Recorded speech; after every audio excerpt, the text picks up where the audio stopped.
Going to do a short analysis on the Nitro Brew world and just give you an idea of kind of where things are, what makes sense, and different things like that. And so you sent me the information on a particular item looking like this. And so I would say, depending on what you're trying to accomplish, this could work. This one takes, it looks like it takes the nitrogen cartridges, and when you look at the when you look at here, they have different sizes. There's different capacities that you can take, and then there's also ones that take nitrous, which would be for like whipped cream dispensers. According to stuff that I've read, just now doing the research on this, the nitrous oxide will make it taste a little bit sweeter, but it may impart other flavors into the brew, whereas the nitrogen, it seems like it's pretty neutral. So the thing to think about when you're looking at different equipment is how are you going to use this? I don't know exactly what your end goal is. I don't know if you're trying to develop a nitro cold brew that you're going to sell to coffee houses here in Austin. If you're trying to do something that you're going to end up canning and sending to other places, or if there's another one that I'm not aware of, or if you're just trying to see what the market is and maybe you're looking at providing some sort of dispensary or equipment or different things like that for this particular market.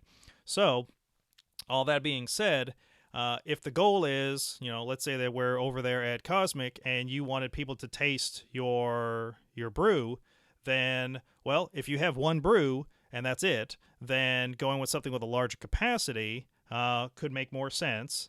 However, let's say that you have something where, you have 4 or 5 different formulas or different flavorings or different things like that, or this is brewed this way, this is brewed a different way, even though it's the same bean, so how many SKUs do you have? If you have a lot of SKUs and you want to do tastings of a lot of SKUs, then this particular piece of equipment is cheap.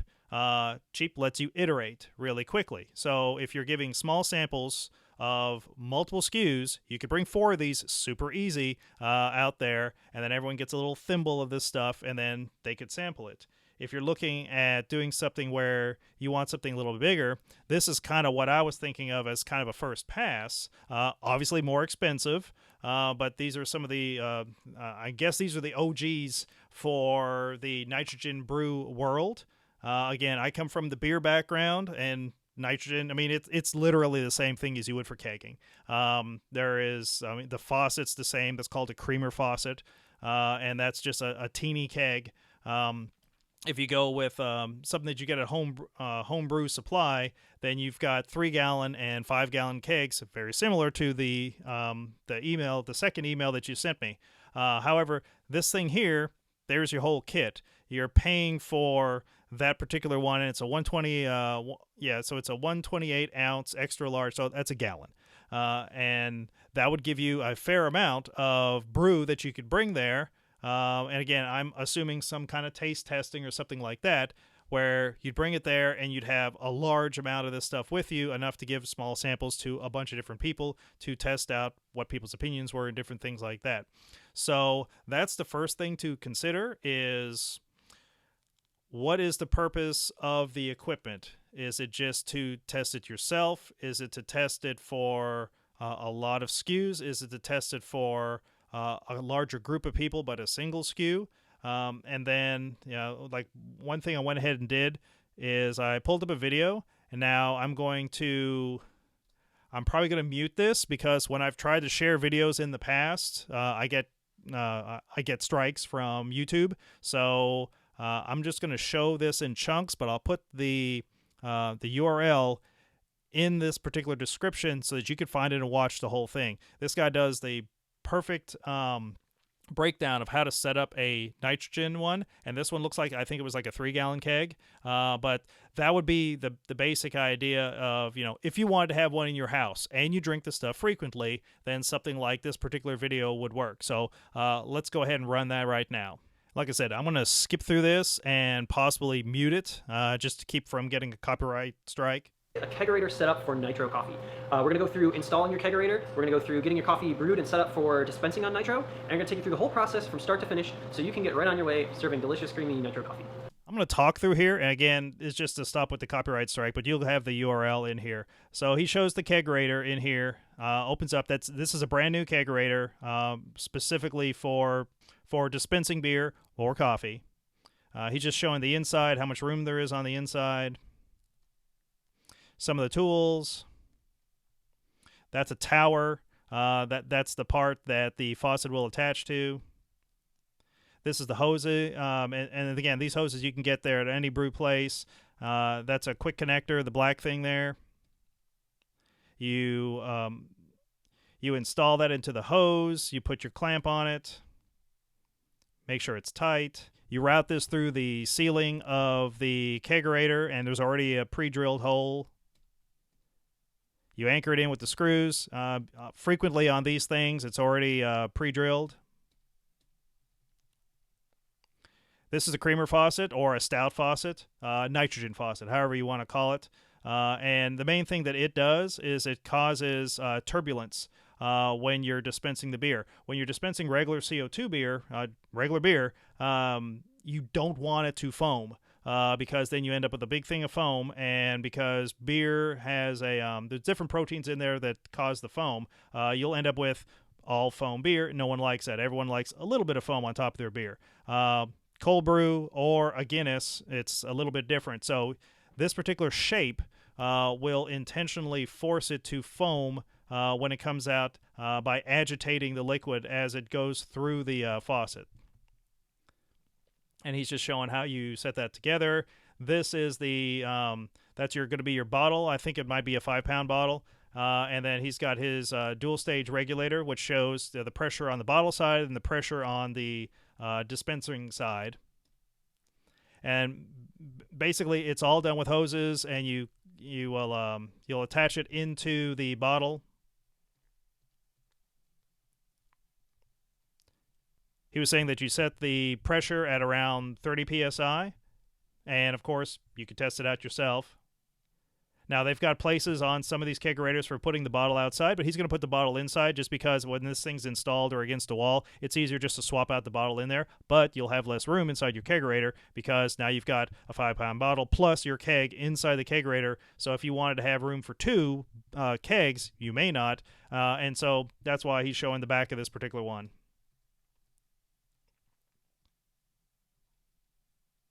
There's your keg.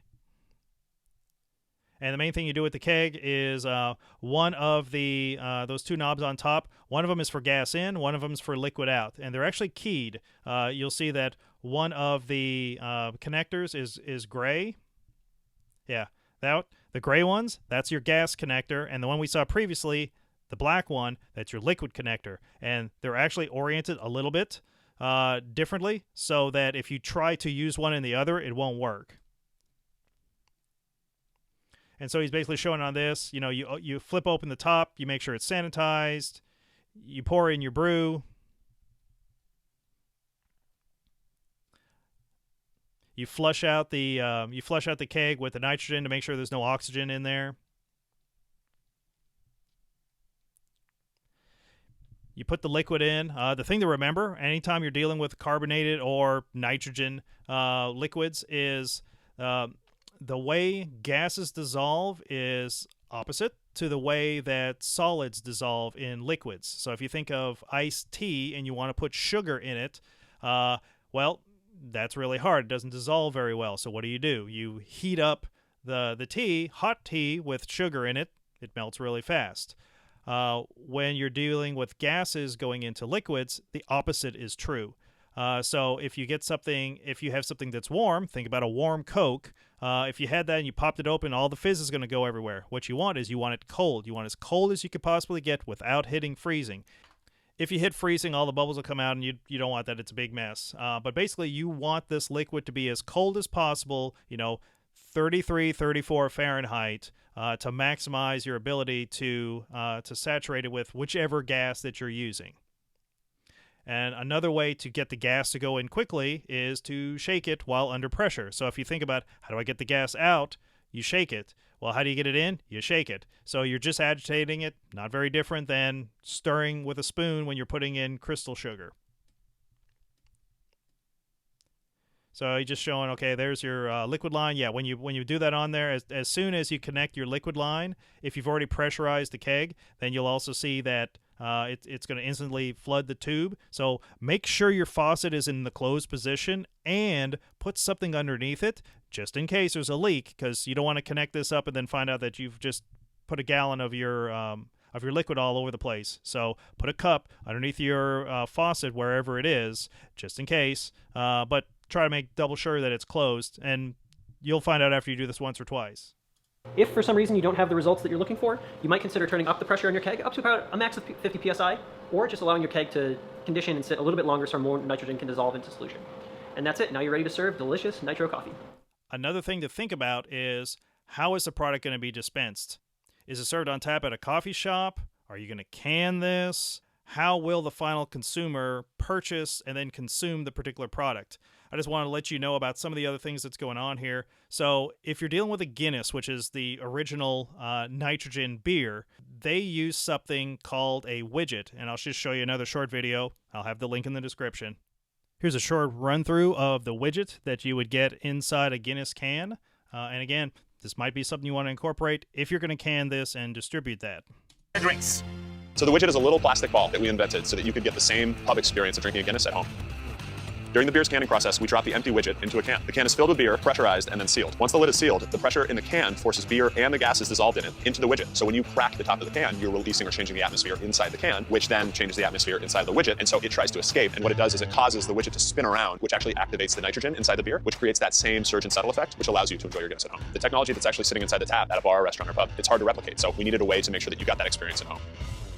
Depending on how you're distributing this particular product, that's going to change these different things. The other thing to look at, when I did a search for nitrogen homebrew, and we could just come here to this search on Amazon, what I found was just a handful, not a lot of products that are out there. There's the Starbucks, there's this Brew Nitro, but mostly they're selling the actual equipment. You know, here's a small keg. You know, this one's a 64 ounce. So here's another one. Here's another one. And again, this is search for canned nitro, but I'm coming up with the equipment for canned nitro. So it seems like there's a drive for selling the equipment more than having a final version of it. So here's another nitro from Rise. So there's like 3. You know, here's refills. Again, equipment. There's your creamer faucet. Equipment, you know, there's a coffee, equipment.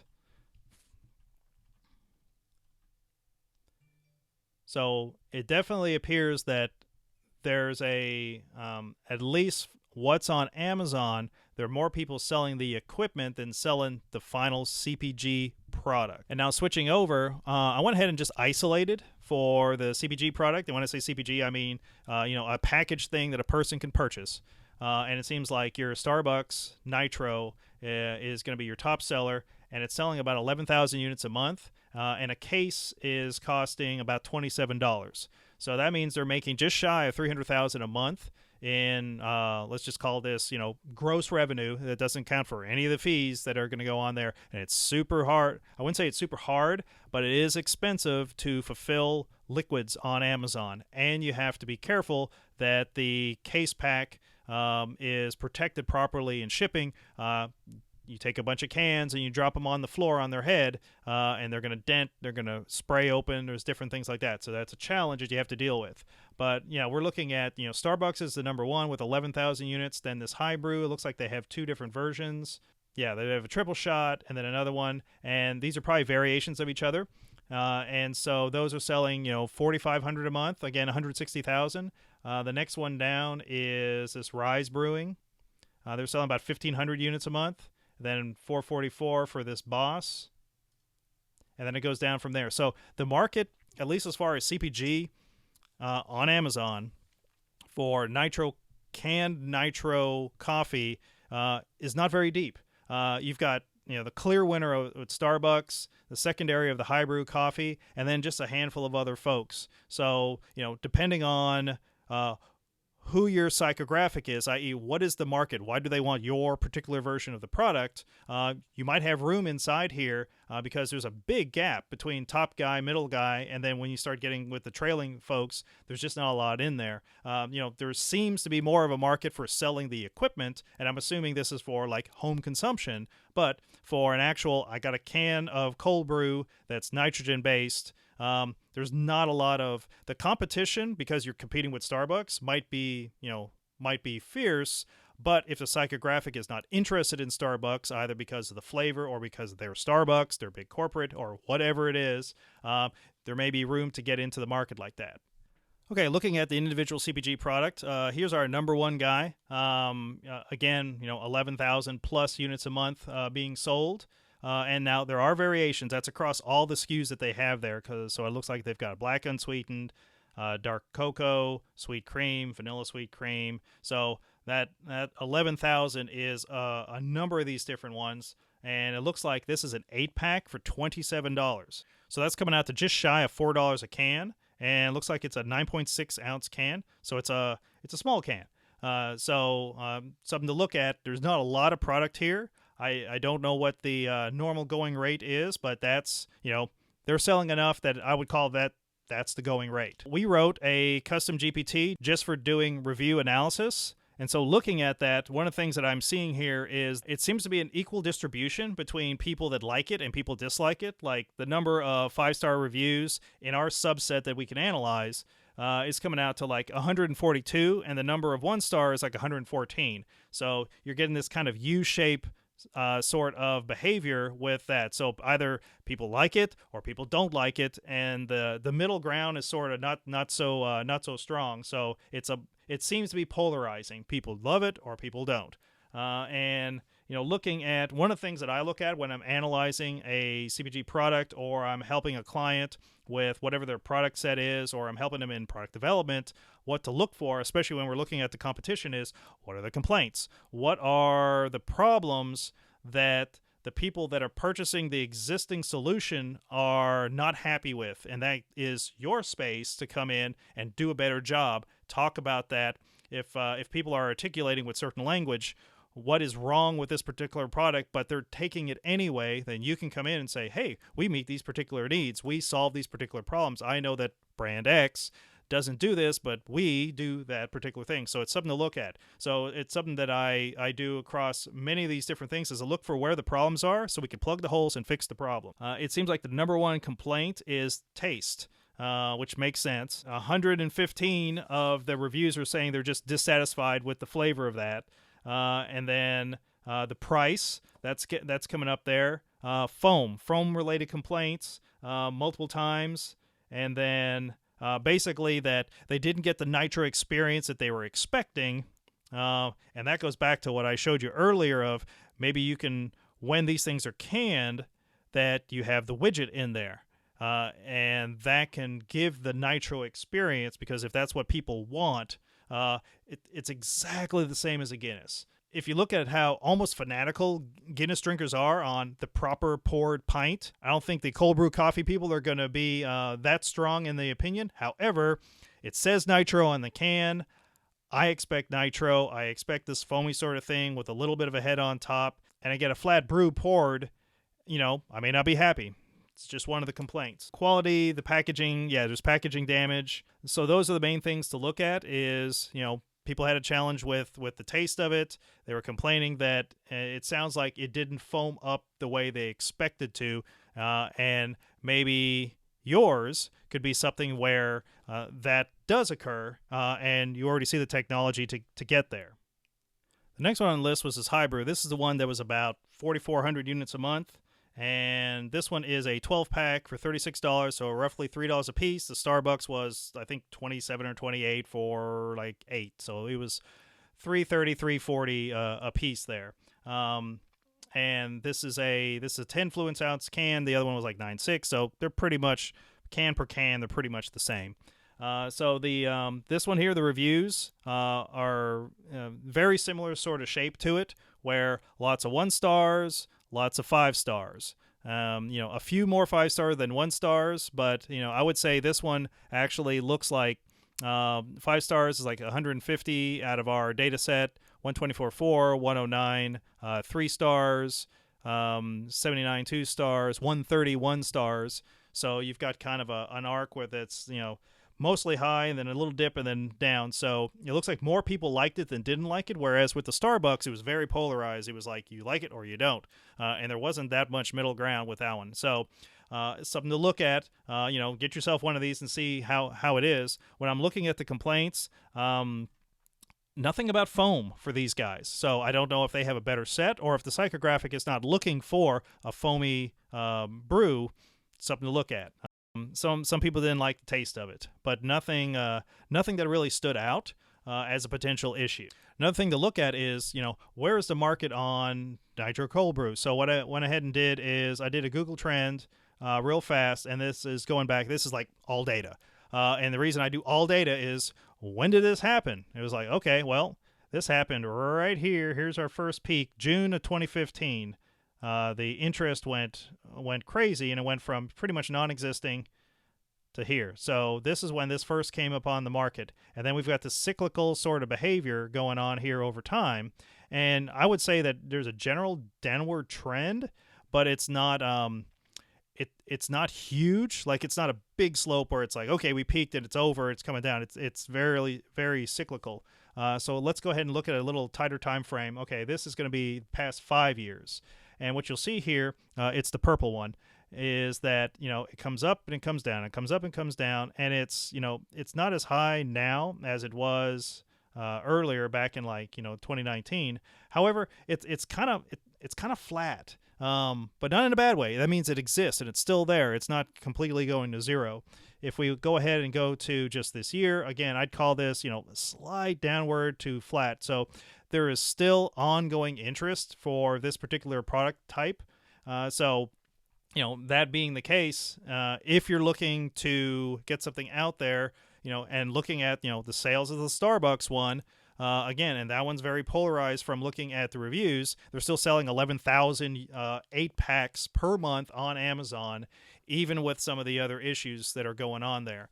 Hopefully that'll give you an idea of Nitro Coffee, what the market looks like, what the current CPG offerings are, what the technology would be, how you want to distribute it, where are you now in your prototyping phase, figuring this out, and then we can talk further on how to get further along here, how to figure out which way you want to go, and hopefully I can help you figure out what your final product's going to be going out to the customer.